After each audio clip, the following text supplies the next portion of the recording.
ঘটনাটি ঘটেছে আমার বান্ধবীর সাথে এবং এটি একটি সত্য ঘটনা।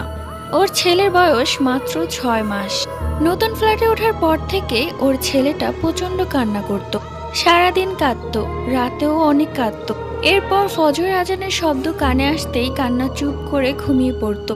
ও ওর ছেলেকে অনেক ডাক্তার দেখিয়েছে, কিন্তু কোনো লাভ হয়নি। তো একদিন ও ওর ছেলেকে বিকেলবেলা ঘুম পাড়িয়ে রেখে বাথরুমে গিয়েছিল। বাথরুমে বসে থাকা অবস্থায় ওর মনে হলো যে কেউ গেটে টোকা দিচ্ছে। তো দরজাটা ও খুলে দেখে ওর ছোট্ট ছেলে দাঁড়িয়ে আছে।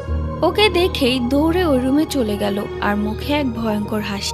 ও ভেবেই পাচ্ছে না যে 6 মাসে একটা বাচ্চা কি করে এভাবে দৌড়াতে পারে। ও তো ঠিক মতো দাঁড়াতেই পারে না। প্রতিদিন সেই ফ্ল্যাটে একটা না একটা ঘটনা ঘটবেই ওদের সাথে। এরপর বাড়িটি ছেড়ে দেয়। এখন আলহামদুলিল্লাহ ভালো আছে। এর আগের ভিডিওতে কমেন্ট করেছিল শ্রাবণী সাহা, অপসরা, ইরা ও নার্গিস।